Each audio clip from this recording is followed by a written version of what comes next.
101 కిలోమీటర్లు ఆంధ్రప్రదేశ్లో మరి ఈ యొక్క మరి కాలువ ఎడమ కాలువ ఉంది. మరి ఇదే నాగార్జున సాగర్ ఆయకట్టు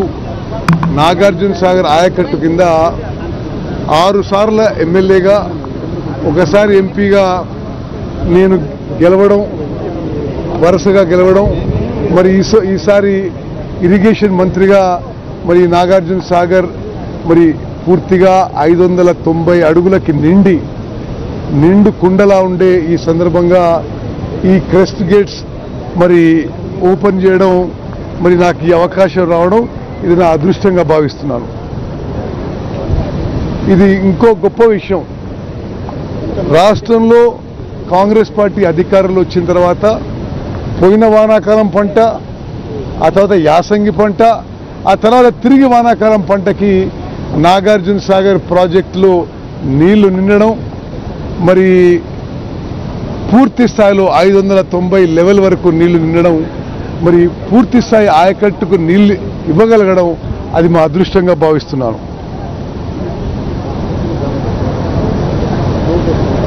మరి గడిచిన 4 రోజులుగా 30,000 క్యూసెక్లు నీటి వినియోగంతో నాగార్జున సాగర్ పవర్ ప్రాజెక్ట్ 700 మెగావాట్ల పవర్ ప్రాజెక్ట్ కూడా పూర్తి స్థాయిలో నడుస్తుంది. అదే అన్నిటికన్నా ముఖ్యమైన విషయం మీరందరూ గమనించాలి.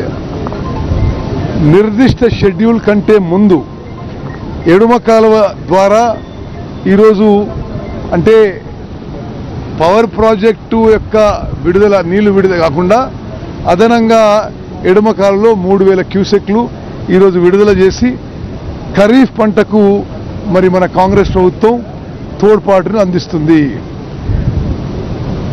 వ్యవసాయ రంగంపై కాంగ్రెస్ ప్రభుత్వం అనుసరిస్తున్న విధానాలతో పోయిన ఖరీఫ్ రబీ కలిపి మొత్తం భారతదేశంలో తెలంగాణ చరిత్రలో కానీ ఉమ్మడి ఆంధ్రప్రదేశ్ చరిత్రలో కానీ భారతదేశంలో 29 రాష్ట్రాల కంటే ఎక్కువ 281 లక్షల మెట్రిక్ టన్ల వరి ధాన్యం మరి కాంగ్రెస్ ప్రభుత్వం ఏర్పడిన తర్వాత గౌరవ ముఖ్యమంత్రి రేవంత్ రెడ్డి గారు, ఉప ముఖ్యమంత్రి బట్టి విక్రమార్క గారు మరి వారి నాయకత్వంలో కాంగ్రెస్ ప్రభుత్వంలో రికార్డు స్థాయిలో పంట పండిందనే విషయం 281 లక్షల మెట్రిక్ టన్ల వరి ధాన్యం కూడా భారతదేశంలోనే నెంబర్ 1 రాష్ట్రంగా మరి వరి పండించే రాష్ట్రంగా మరి తెలంగాణ రాష్ట్రాన్ని నిలబెట్టగలిగడం, మరి దాంట్లో మా అందరి పాత్ర కొంత ఉంది. దానికి మేము ఎంతో మా అదృష్టంగా భావిస్తున్నాం, ఎంతో సంతోషిస్తున్నాం అని చెప్పి కూడా నేను మనవి చేస్తున్నా.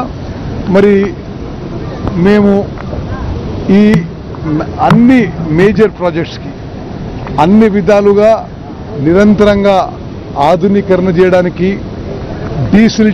డీసెడిమెంటేషన్ చేయడానికి కూడా నిరంతరం మన ప్రభుత్వం, మన ఇరిగేషన్ శాఖ కూడా కృషి చేస్తుందని చెప్పి మేము మనవి చేస్తూ మీ అందరికి ధన్యవాదాలు. మరో రికార్డు కూడా 18 సంవత్సరాల తర్వాత ఎప్పుడు ఆగస్టులో నిండేది, ముందుగానే నిండింది. గతంలో కాంగ్రెస్ ప్రభుత్వంలో అయింది, మళ్ళీ 2007 తర్వాత మళ్ళీ ఇప్పుడు 18 ఏళ్ల తర్వాత జూలై మాసంలో నాగార్జున సాగర్ నుంచి నీళ్లు వదిలిపెట్టడం మరి ఇదే ప్రథమం అని చెప్పి నేను మనవి చేస్తూ ఇది ఒక రికార్డుగా మరి భావిస్తూ ఇది జూలైలోనే 18 ఇయర్స్ తర్వాత నీళ్లు విడుదల చేయగలగడం కూడా రైతులకి చాలా మేలు చేస్తున్నాం. ఇది మా అదృష్టంగా భావిస్తున్నాం. ఓవైపు సివిల్ సప్లై మంత్రిగా రేషన్ కార్డుల పంపిణీ, మరోవైపు ఇక్కడ ఇరిగేషన్ శాఖ మంత్రిగా నీటి విడుదల కూడా 2 కార్యక్రమాలు కూడా చేస్తున్నట్టు.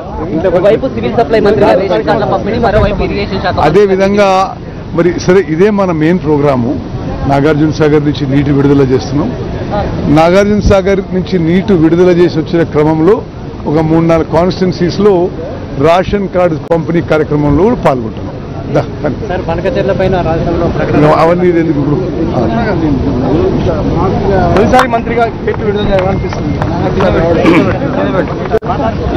మొత్తం వచ్చి అడ్డం పెడితే గొప్ప అదృష్టంగా భావిస్తున్నాం. ఇన్ఛార్జ్ మినిస్టర్గా నల్గొండ జిల్లా ఇన్ఛార్జ్ మినిస్టర్గా గౌరవ ముఖ్యమంత్రి పెద్దలు రేవంత్ రెడ్డి గారు, ముఖ్యంగా ఈ జిల్లా ఈ ప్రాంతానికి సంబంధించిన ప్రియతమ నాయకులు గౌరవనీయులు ఇరిగేషన్ శాఖ మాత్యులు నాకు అన్ని విధాల అండగా ఉన్నటువంటి మంత్రివర్యులు పెద్దలు ఉత్తమ్ కుమార్ రెడ్డి గారు, గౌరవ శాసనసభ్యులు, అదేవిధంగా ఎమ్మెల్సీ గారు, మరి ఇంత గొప్ప దేశంలో ప్రాజెక్టులు దేవాలయాలుగా గొప్పగా మనం రైతాంగానికి లక్షలాది సాగునీటికి రైతులు ఇచ్చినటువంటి ఈ నాగార్జున సాగర్ యొక్క గేట్లు ఓపెన్ చేయడం అనేది మేము అదృష్టంగా భావిస్తూ పెద్దలు అన్ని విషయాలు చెప్పడం జరిగిందనే విషయాన్ని మరొకసారి మనవి చేసుకుంటూ, దేశంలో రైతులకు అండగా ఉన్నటువంటి ఈ కాంగ్రెస్ పార్టీ ప్రభుత్వం గౌరవ రాహుల్జీ గారి యొక్క ఆలోచన విధానాన్ని ఈరోజు జవహర్లాల్ నెహ్రూ కానీ, ఇందిరాగాంధీ గారు కానీ,